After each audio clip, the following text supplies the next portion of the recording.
The most disgusting water park ever. Coco Key. It's still summertime. I've only gone to the beach, the ocean. I haven't gone to any water park for like 2, 3 years. After watching this, I might not go for, a little bit more than that. Okay, abandoned water park. Okay, no trespassing. Okay. Indoor water parks have always fascinated me. Between their often liminal appearances and their complex engineering, I've always enjoyed talking about these places. Now, I Okay, live in Connecticut, and up until the new Great nice. Wolf Lodge opened last year, we didn't have any indoor water parks. Actually, we used to. Over a decade ago, there did used to be one in Waterbury named Coco Key. I remember hearing about this place as a teenager, but wasn't Looks interested in nice. visiting due to its lack of thrill rides. I also heard about how dirty it was, but what I didn't know was that this park No, when was I was a kid, I did not care about, how dirty it is. I would just go and play. And then I would get sick, obviously. just one location in a chain that used to operate across the Midwestern and Northeastern United States. As it turned out, what I heard about the park being dirty was only the tip of the iceberg. And the deeper I went down the Coco Key rabbit hole, the more terrifying things got. But what exactly was He so got scared by a horrifying about mannequin? place that just seemed like a standard children's water park?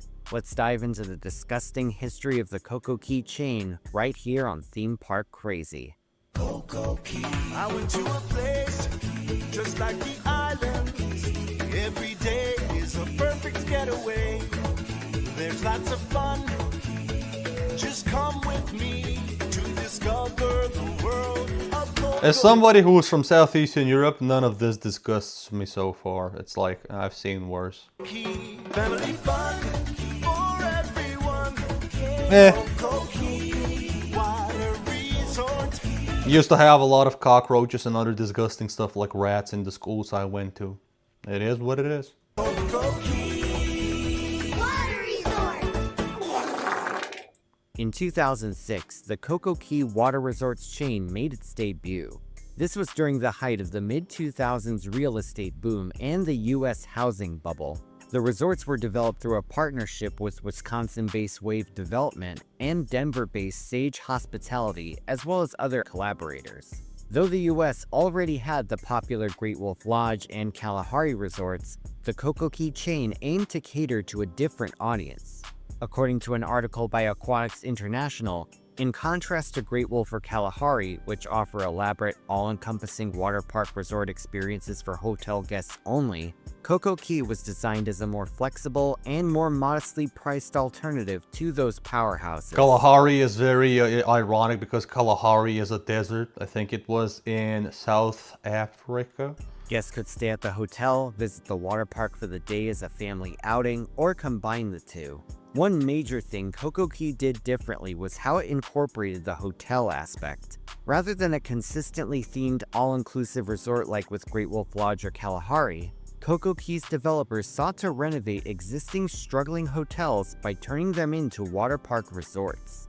The water Okay. parks were all essentially boxes bolted onto the existing standard hotels. On paper, Sure. Sage's method seemed like an efficient way to build water park resorts super fast and super cheap. Plus, while the hotels would attract the usual business travel clients during the weekdays, the new water parks would increase revenue during the weekends with families visiting. In other words, the Coco Key locations were the water park equivalent of a mullet. Business in the front, party Bro, in the what is this AI dude? Get him out of here. So creepy. Oh, back. Between disturbing. 2006 and 2008, 10 Coco Key locations would open across the US at existing hotels. In 2006, Wait a the minute, first wait a would minute. There was in Nebraska, there was in Kansas City, there was in Illinois, in Chicago, looks like 2 of them. There was none in like Washington, none in Philadelphia. Oh, I guess that's Philadelphia. None in Detroit. You've got 2 in Ohio, but you don't have at least one in, I don't know, fucking North Carolina. Really? None in Texas? Weird. open across the US at existing hotels. In 2006, the first locations opened in Arlington Heights, Illinois, and Newark, Ohio. In 2007, more locations would open in Rockford, Illinois, Danvers, Massachusetts, Omaha, Nebraska, and Sharonville, Ohio. Finally, 2008 would see locations open in Kansas City, Missouri, Waterbury, Connecticut, Mount Laurel, New Jersey, and Fitchburg, Massachusetts. The branding of the hotels Just the was Midwest different and depending on the the location. The brands East. ranged from Best Westerns to Holiday Inns to Sheratons. For the most part, though, the water parks had the same aesthetics. Inside, the indoor spaces were heavily themed to 1930s Key West, Florida. The goal was to create a casual, tropical environment, which was achieved by decorating the parks with fake palm trees, brightly colored beach house facades, detailed murals on the walls, and okay, nautical so theming far throughout. everything's normal. The centerpiece of the park was Parrot's Perch, a large interactive water playground designed for younger children. It featured small slides, water cannons, a Bro, I zero-depth want to see disgusting effed up shit. Come on. entry area, and a large bucket that would This is all gradually nice. fill up before dumping hundreds of gallons of water every I few would love minutes. that as a The kid. Coconut Grove Adventure River was the park's lazy river. Here, guests could drift through a channel with several water features along There's the a way. lazy river in every modern water park. Moreover, the park It's just a offered staple larger for water old slides people. for older Why not? children as well. These were named Shark Slam, Barracuda Blast, Gator Gush, and Pelican Plunge. These were the slides you would see sticking out of the building from the outside. Some locations had 3 of these slides, while others had all 4. It really depended on where you were. For the parents, there was Palm Grotto, which consisted of large hot tubs for relaxing in. There was also an outdoor hot tub that could be accessed via a swim-through passage. One of the more unique features was the Dip-In Theater. Here, visitors could watch movies projected onto a large mock sail while floating in inner tubes. The That's Coral nice. Reef Cavern served as the park's Imagine activity sitting there with your friends and your kids, your family, and you know the big game is playing. I don't know, World Cup or something. That would be a nice, you know. I don't know. I'd enjoy that. Maybe I'm weird. pool. It included nautical-themed lily pads to cross, as well as water basketball hoops and colorful underwater-themed scenery. Attached to the park was a large arcade too, with a variety of games and other activities to choose from. As for dining, To get more money out of the parents, yeah. each location had an A&W and a Pizza Hut Express, as well as the Wet Rooster Bar. This was pretty much one synonym away from being the most explicit snack bar name of all time. I've As never good as heard it of this rooster place. seemed on paper, things would start to fall apart just 2 years after the chain's debut. In 2008, the Great Recession caused immense damage to the tourism and hospitality industries. Although the Great Wolf Lodge managed to hold its own with only a 5% decrease in attendance, the Coco Key resorts were reportedly hit the hardest. At first, you might assume that a lower cost and more local water park would thrive during such a time. Even before the recession, though, there was a major flaw with the business model. According to In Park magazine, the Coco Key properties struggled because they were trying to serve 2 very different markets at once. However, the properties never fully committed to either identity. Unlike the Great Wolf Lodge, the hotels themselves lacked an immersive theme. The rooms were bland and unexciting because they were meant for business travelers, not Trying to family serve to what? The hotels and the water parks? Or am I missing something? vacationers. And it's not like tired business travelers want children running up and down the halls while they're trying to sleep. In Yeah. summary, operating both a business hotel and a water park Oh, okay, while okay. also paying I for was right, franchise okay. branding created extremely high operational costs. The water parks themselves Yeah, one received of the percentage-wise, and this is not me being this business expert. This is what I've talked with businessmen and people I've trained in the gym. I train beginners in the gym, right? And one guy has told me one of the percentage-wise, one of the businesses that fails the most are businesses in the service sector, right? Restaurants, cafes, gyms, even, right? But also one of them being motels and hotels. One of the fastest falling ones. Percentage-wise, most of them fail. Fastest falling ones? That made no sense. You know what I mean.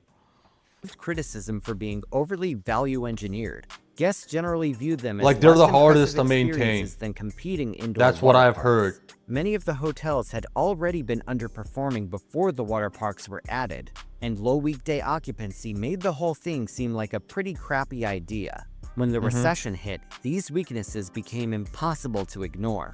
Sage Hospitality ultimately exited the indoor water park business altogether, auctioning 11 of its Cocoa Key properties to various owners at astonishingly low prices. This included 2 hotels that were connected to the same water park in Sharonville, Ohio.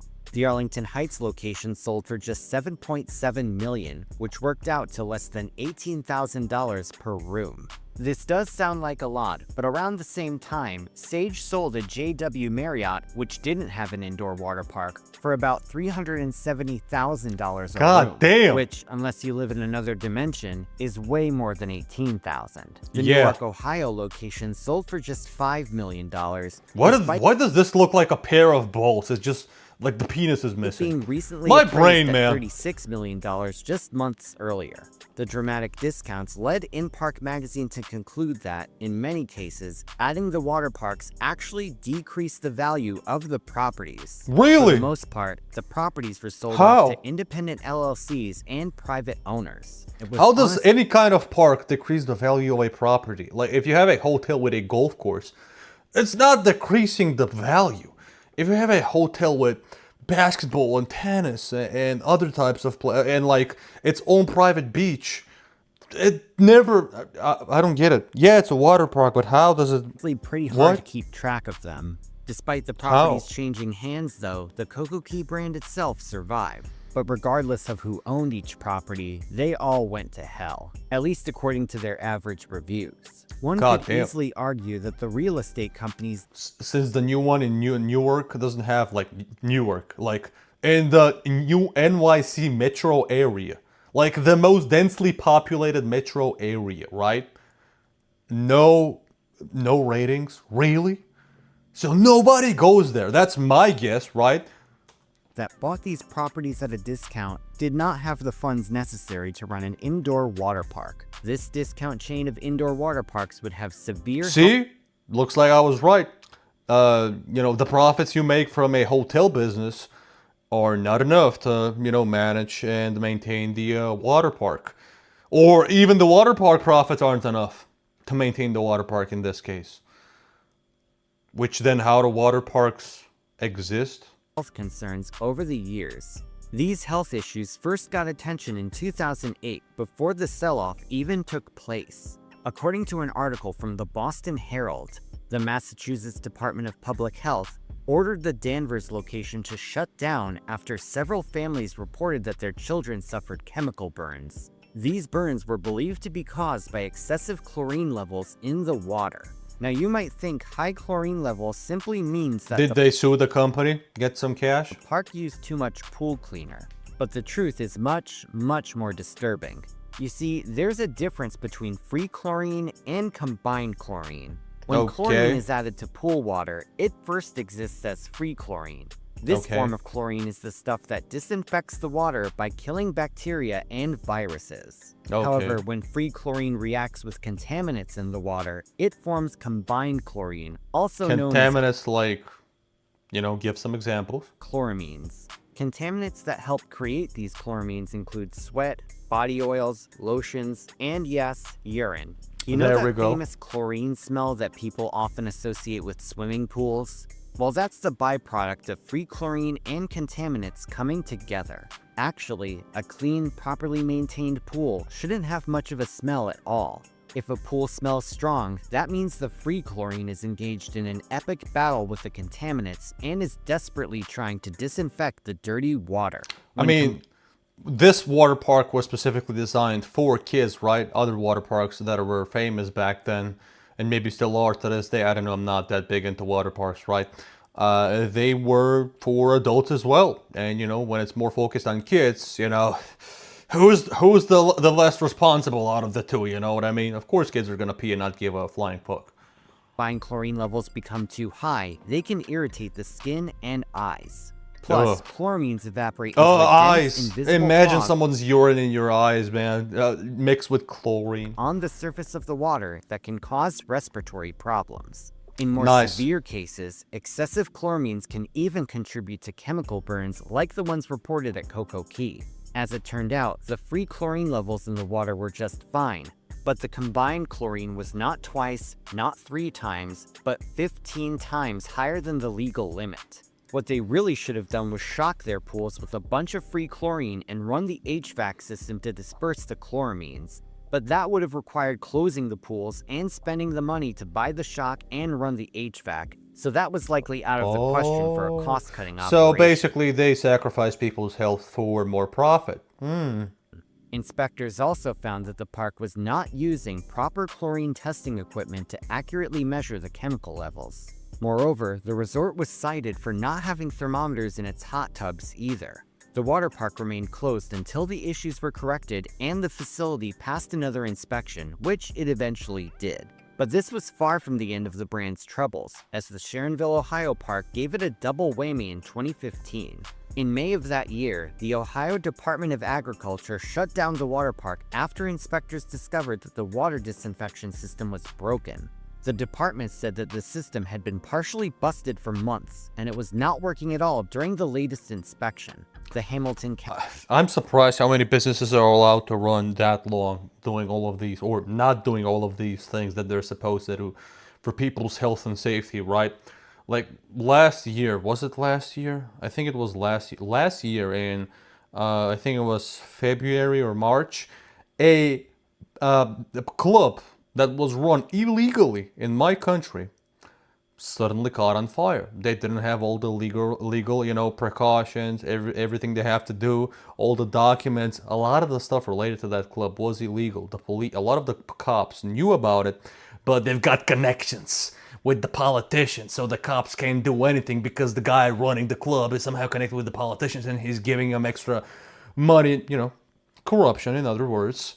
And club went in flames and tons of people died. As you can imagine, tons of young people died. 50-year-olds and 60-year-olds aren't going to clubs. Most of them are, late teens, early 20s, all of the 20s, right? Not that a 60-year-old being burned isn't tragic, you know what I mean? But I'm surprised how even in the U.S. they were allowed to do this for so long.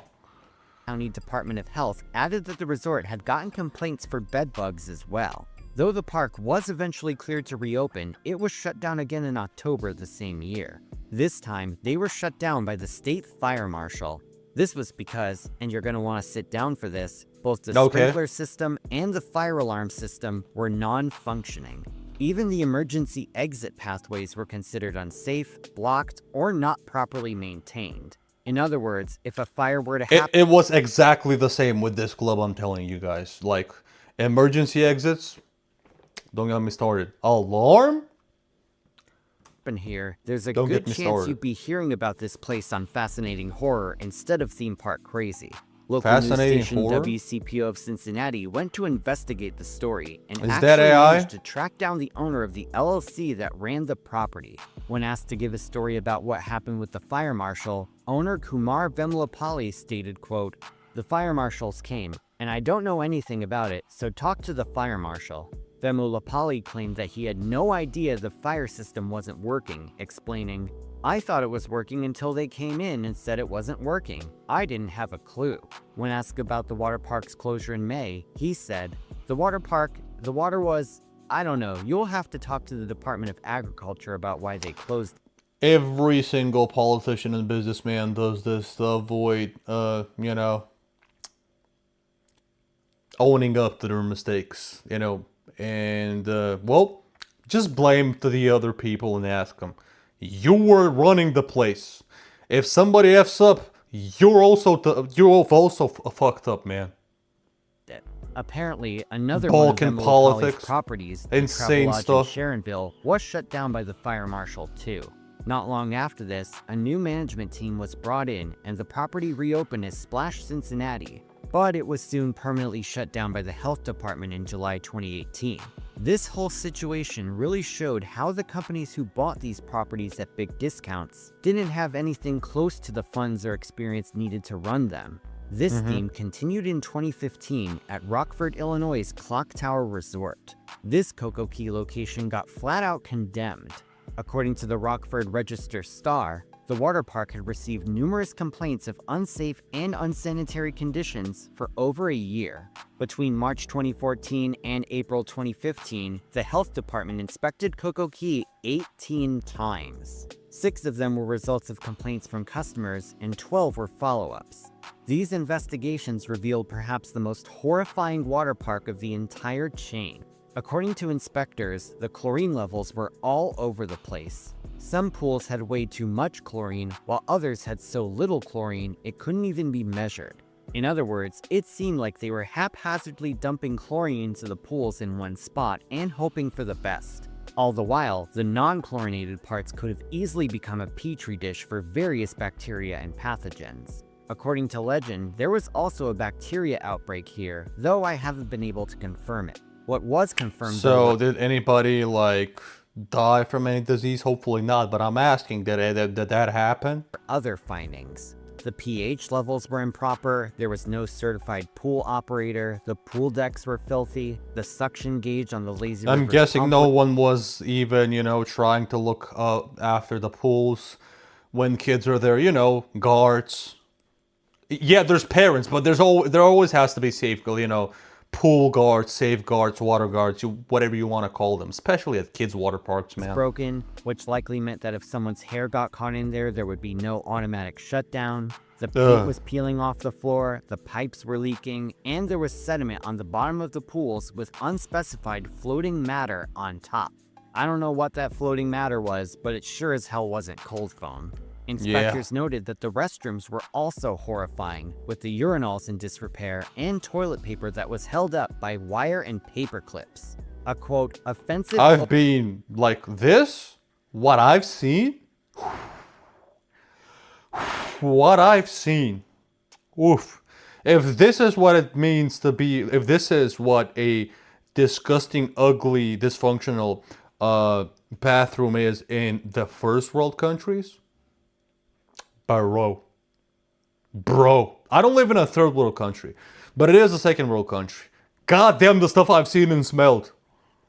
odor of mildew was identified as well throughout the complex. Another investigation discovered that an adult woman was injured in July after cutting her heel on one of the children's slides, requiring 7 stitches. While attending to her, the lifeguard reportedly only wore 1 glove. This incident was never Bro, reported. imagine getting cut from those plastic steel, whatever, slides, and then sliding into the water with an open wound. Like you're bleeding out of your fucking leg, you're being cut, and then you go into the poop infested water. Oh god, bro. To the health department. During a later inspection in August, it was discovered that workers used large bolts to hold down the mats in the zero-depth children's pool. These bolts were sticking out of the mats and were an obvious hazard to kids walking around in bare feet. The city of Rockford conducted its own inspection and found even more alarming hazards. Officials cited gas leaks in mechanical equipment, major plumbing leaks, poor ventilation, and water leaking near electric... Bro, gas and plumbing leaks? What the what? You're telling me there was gas and oil and... You think... Let's not get into it. equipment. Let's listen. In a I follow-up pause way too much. inspection, water was seen filling an elevator pit, forcing the elevator out of service. On top of Yeah, all and of the kid clicks a button, and that's electric, and gets electrified and shocked. the air temperature was 79 degrees inside with a water temperature of 98 degrees. According to damn, state that's code, hot. the air must be warmer than the water, and the water can't go above 92 degrees. Soon enough, the Winnebago County Health Department revoked the park's operating license. They cited what they described as a, quote, continuing lack of regard for public health and safety. The resort had been temporarily closed months earlier, but this inspection showed that zero effort was made to fix any of the existing problems. All in all, the Clock Tower Resort was hit with around $250,000 in fines, including the fines that it was hit with earlier in the year. A code hearing on the violations was held, but management refused to show up. The resort never reopened, and most of it was swiftly demolished, though the water park sat abandoned for years. This place was covered in graffiti and became a pretty popular urban exploration spot with plenty of I would love to explore stuff like this, man. There's a lot in my country, but in bigger countries, there's way more. videos on YouTube. I love These doing videos that. are actually pretty disturbing, got with scared. some of the spots giving some pretty big backrooms vibes. And just look at the amount of stuff that was left behind. It's as if the property was shut down and abandoned in the middle of an operating day. You can It just shows you how much the owners cared. see binders, swimsuits, expired Don't food, touch soda that, cans, man. and even the computer system was left on in a state of limbo. Some You're telling me that's still consuming electricity? Who's paying for that? The taxpayer living in that area? Probably. truly terrifying stuff. The cash registers and vaults, meanwhile, are totally empty. So it's quite possible that the owners pulled a Steve Miller Band and decided to take the money and run.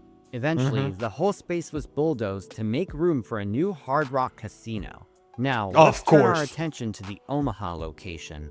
This spot, which was part of the Holiday Inn Omaha Convention Center, was also shut down by the health department in 2021, but not before another high-profile case of failing a health inspection in 2018. According to the Douglas County Health Department, serious issues were found during a July 6th inspection. Like the Rockford location, sediment was found on the bottom of the pool, this time identified as silica sand from the filtration system. In addition, some of the pool lights were not working, and both the pool decks and the steps outside the locker rooms were filthy. Some of the flow meters weren't working, baking soda was stored on the Oh, this is the type of shit you see when you work in some kind of a factory. This is not the type of stuff you see when you're working at a pool where you have to maintain it because people are there, you know? floor. Like that water on, like, by mistake, you know? A kid's gonna drink it by mistake. Yeah, it happens, you know? I did it because I was an idiot. Luckily, you know, I didn't die, but I didn't end up in a pool like this. Bottom of the lazy river had loose chunks of concrete and rough areas that needed to be resurfaced. There was dirt, debris, and a scum line in the outdoor spa. The signage needed replacing, and perhaps most damning of all, the pool manager couldn't find the certifications for the park's lifeguards. Needless to say, the resort was shut down as a result of these violations. Yeah, because lifeguards probably didn't exist. I don't General know. Manager Mario Mandolfo would claim to KMTV3 that he didn't have the money needed to pay for the repairs. Mandolfo admitted, "We've tried to repair things and we used a band-aid instead of repairing things." However, he denied that the lifeguards working for him were uncertified, saying, Okay, so just keep running the business illegally then and ruin other people's health. Yeah, that's the right way to do it. "They said These we people, didn't man. have the lifeguard certificates. We had them. They were in my office. They just weren't in the office of the water park." Yeah. Overall, Mandolfo said, "I guess the blame would fall on me. Maybe I didn't do the job I was expected to do." I Interestingly guess. enough, one comment on the news story refuted the certification claims. User GIDD504 said, "I worked there. I was head lifeguard. They are terrible owners. None of our other lifeguards were certified except me. I always asked to drain the park and do a cleaning, and they always said no. Every single lifeguard was high smoking weed. I had a lifeguard come in drunk and Bro, drop a most free lifeguards there were just high school or college kids. Well, college people and high school kids, right? There were guards there. They just wanted to, you know, get some easy money while on summer break and smoke something.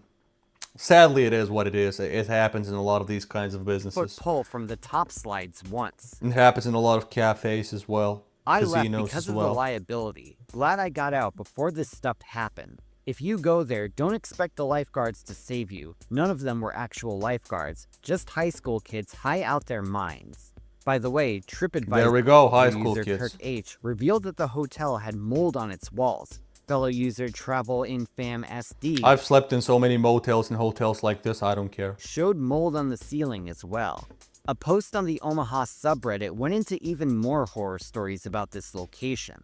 Beats Mike said, "This place has been a disgusting death trap for years. I used to deliver food and was sent to this hotel occasionally. Even the rooms were awful, smelled like mold, mildew, and dust." Deleted says, "Last time I was there, I found poop in the pool at the end of the slides." On a Nice. related note, there was this scathing review by Carol H. from the Kansas City location. "The water is unsanitary. Poop and vomit in the pool. When we told someone about it, they took the poop and vomit out, but let people continue to swim in it." Despite being able to reopen in 2018 and surviving the COVID-19 pandemic, this resort was shut down yet again in 2021. This survived the COVID-19 pandemic. You guys are insane for not closing. When I say you guys, I'm talking about the local governments. You're insane for not, trying to close every single one of these. Like, they effed up in one place, they're gonna F up in many other places where they are, man. Close them up. That year, a guest attending a children's birthday party was appalled at the cloudiness of the water and the unsanitary conditions of the park. She Okay, contacted bro. the health department, who conducted another inspection before shutting down the park. In an article about the closure, local news outlet WOWT revealed that in 2012, a hazmat team had to be called in due to a chlorine gas leak. Yes, A hazmat team had to go in. Meanwhile, kids were playing there before, bruh. Us humans, we're evil creatures. Did you know that? Probably nothing new. another potential fascinating horror episode that was thankfully averted. As it turned out, the Omaha property was purchased by an outside developer for $6.3 million just 2 months before it was shut down. Apparently, the park previously announced it would close in July, but was shut down prematurely. Of course, the location has since been torn down and replaced with an apartment complex. But Okay, I what was gonna about say casino. the other Coco Key locations? Well, although they didn't get as much infamy as the ones we just discussed, they didn't exactly have a great reputation. Take, for example, the one in Waterbury, Connecticut, around my neck of the woods. This was part of the now-defunct Holiday Inn Waterbury. If you go on TripAdvisor or Yelp, you'll still find plenty of unflattering photos and reviews of this place. This photo, taken by TripAdvisor user Joshua G, shows a visible scum line on the edge of the pool and cloudy water inside of it. He emphasized, quote, "The pool is in dire need of a cleaning and it reeked of pure chlorine." So yeah, the chloramines were certainly a problem at this place. This photo by Sincerely Yours 09 shows a broken swing bar system on one of the hotel room doors. Devon T showed torn lampshades, a cracked toilet seat, and a Yeah, I've had the cracked, all of this stuff. I've had those experiences. They weren't that bad for me. They didn't destroy they didn't ruin my health. They weren't unsafe for me. But, the water and clean stuff, I didn't have that problem. But yeah, that's insane. You don't have clean water, too much chlorine. It reeks. You can clearly see stains from the shit and pee. I haven't had that issue. ripped chair. Carol R posted a photo of what appears Again, I've had this issue as well many times. to be mold growing on one of the outlets. She also Yeah. said that the bathroom mirror was discolored and almost threw up from the smell in a drawer. Okay, that's never happened to me. I've never seen Over on that. Yelp, things didn't get much better, and the resort sat with a dismal 1.6 out of 5-star rating. Ed What M about the one showed in the Newark? hotel floor was covered in garbage, and Extremely D You're shared telling me they didn't even clean the hotel floor? Bro, they didn't do the bare minimum? God damn. a picture of what appeared to be blood on a bathroom wall. Of course, it could have been rusty water or something, but this is a flat-out disturbing thing to see. Natasha H shared a picture of what looked like a small rusty nail, claiming her son stepped on it at the bottom of the kiddie pool. The Okay, Waterbury bro, and the kid's gonna get an infection. These fucking idiots, man. How they did that? How many people had to sue but didn't? location ended up closing in 2016, less than a decade after opening. I want to see the Nowadays, Newark its one. spot is home to a restaurant depot. As for the other locations, they each met different fates. The Arlington Heights location closed 3 years after opening due to the global recession. The Newark, Ohio location suddenly closed in 2017 for unspecified reasons. The Waterpark portion, meanwhile, was completely gutted and turned into the Ohio Event Center. It's currently used for trade shows, weddings, and car shows, among other events. The Kansas Sure. City, Missouri, and Mount Laurel, New Jersey locations closed due to the COVID-19 pandemic and never reopened. The Kansas City location became a pickleball venue, and while there were plans to reopen the New Jersey location, it remains standing but not operating to this day. Though considering the location apparently had a problem with roaches, I doubt it will be missed by the community. As Yeah. of today, only 3 Cocoa Key locations continue to operate as water parks. First off, after initially closing in 2013, What about Newark? It was the one that had no reviews. the Fitchburg, Massachusetts location was heavily renovated and turned into a Great Wolf Lodge. In the same state, the Danvers, Massachusetts location is an interesting case. It too closed in 2020 due to the pandemic, and when it reopened, it was rebranded as the Waterpark of New England. Despite the rebranding though, the interior of the water park is pretty much the same thing as the original Cocoa Key, just without the branding. Because of that, I was able And the local government didn't learn their lesson to check it out again, you know, send inspectors there and close it off. to use Canopy Coaster's footage of it in this video in place of the original Cocoa Key, due to footage of the original parks being rare. It continues to operate to this day as part of the DoubleTree by Hilton and is said to be in much better condition By Hilton? Oh, than okay. the other locations were. Now with all Okay. that said, there's one more location we haven't discussed, and Newark. this one may shock you. That's because it's completely different from the previous ones, and yet it still possesses the Cocoa Key branding. Located on International Drive in Orlando, Florida, the In Florida. They didn't show the Florida tag on the map. Cocoa Key Orlando Resort first opened in April 2010. This made it the last location in the chain to debut. Initially, this park was different from the others, as it was owned by CNL Financial Group instead of Sage. These were the former operators of New York's Darien Lake, among other theme parks and attractions. Though ownership of the Orlando location has since changed hands, the operational difference likely led to major other differences. Originally built into the old Legacy Grand Hotel, this Cocoa Key isn't just an attachment to a separate hotel, it's an all-inclusive resort. Not only that, but the water park isn't completely indoors. So it's Instead, just a Cocoa Key just owned by someone else, some other company, and that's why. It consists of an outdoor water park and a covered section for inclement weather. This Nice. allows for much more ventilation than the other parks had, preventing that severe chloramine smell. There's also a wider variety of slides, with some more modern attractions for both kids and adults to check out. Most importantly, the reviews are much nicer, with the resort having a 4.1 out of 5 rating on TripAdvisor, a rating never before seen by the brand. This Cocoa Key is pretty much what would happen if you took a high-quality Italian restaurant and named it Golden Corral. As for the defunct locations though, If that was a joke, I know about Golden Corral. I didn't get that joke. I apologize. probably be seeing them in my nightmares tonight. But have you visited one of these parks? Let me know in the comments below. And speaking of comments, Luckily, now it's time for no. the comment shoutout program. This is where I Okay, well, tell me what you guys think in the comments. Interesting thing. I didn't have that much to comment on it, but I just wanted to check it out. I love water parks, but I'm not that into water parks. And that's a lot of the stuff that I know about the US and that I love about the US, you know, about different culture and trends and stuff. Water parks is not like in my list of the things I love and know about the US or even Europe. You know, I'm just not that big of a water park guy. Anyway, tell me what you think in the comments. Theme park crazy, a whole channel all about theme parks. Never heard of him. Cool channel. Like and subscribe to him. Like and subscribe to me as well. Tell me what you think for the fucking 50th time already. I apologize. And have a nice day.